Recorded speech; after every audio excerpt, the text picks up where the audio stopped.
The Western world does have a short memory, doesn't it? Despite the intention to fund pretty much any group that wanted to fight the Assad regime in Syria being publicly declared in mid-2013, not 36 months later, people are confused by the concept in early 2016. Some in favor of giving weapons to rebel groups are apparently surprised rebel groups were given weapons.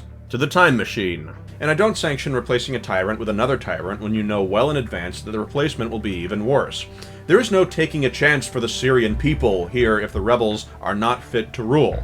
On July 3rd of 2013, I released my second video about events in Syria. I made the prediction if funds and weapons were given with the only concern being the removal of Assad and no conditions for after, the result would be a power vacuum causing one of these groups to grow with no guarantee as to what kind of group that would be. I also expressed concern over the behavior of those that were in favor of removing Assad, because if I asked for a plan for what kind of government would be established before deciding the rebels should be supported, the response was either insults or death threats. Because of pathological resistance to having a plan beyond to kill Assad, I couldn't consider giving money and weapons a good idea, and I pointed out political complexities come with prolonging a civil war.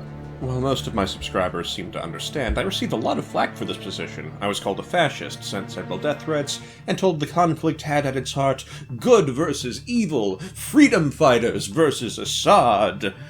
One of the groups that went on to gorge itself on the happenings in Syria was what we now call the Islamic State, or Daesh.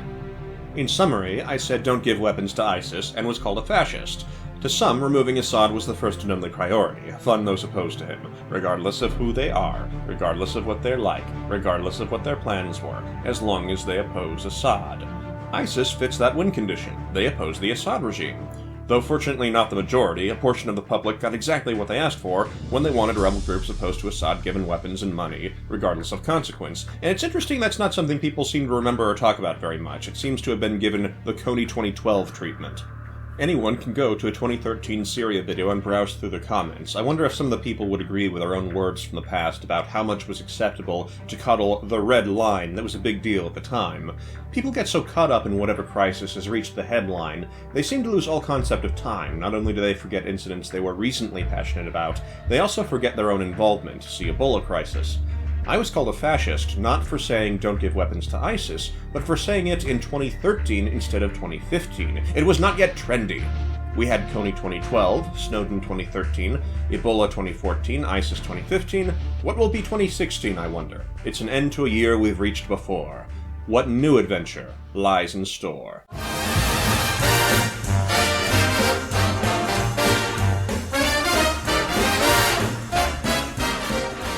If you're not a regular viewer, you can stop watching now. Are they gone? 2016. I've been reading the Senate Intelligence Committee report on torture, and it has made me frown disapprovingly. I mean, scrimping medical staff, facility chiefs complaining they get untrained underlings and being ignored. This is a joke. The entire document reads like one of those guys that shows up on Shark Tank or Dragon's Den and gets denied due to having no numbers or business plan, as if they were given millions of dollars and allowed to run amok with it.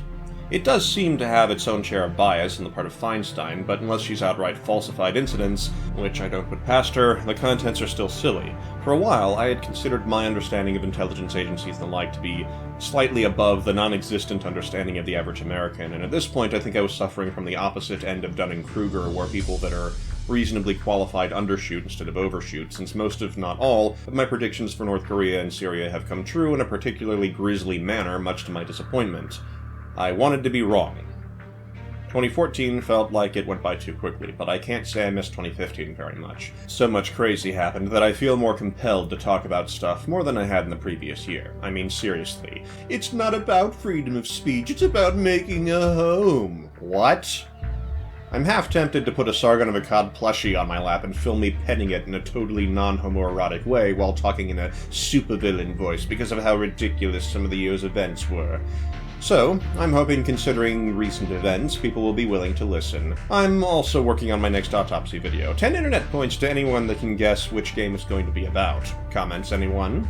And I'm doing some channel maintenance, since it's fallen to a state of disrepair. Some playlists are no longer relevant and should be updated. The About box doesn't need to say, I may make Titanfall videos when the game comes out anymore, and the name was originally intended as a placeholder and will be brought closer to Pooky, since that's what most people call me anyway. So it's going to look different pretty soon. You're not going crazy, it's just time for a hashtag makeover! Some of the changes may already be live, depending on when you see this video, but I wanted to give everyone a heads up that was coming and tell you you're not going crazy. The channel just needs some polish, the playlists need updating, yada yada. Thanks for watching, and I'll see you next time.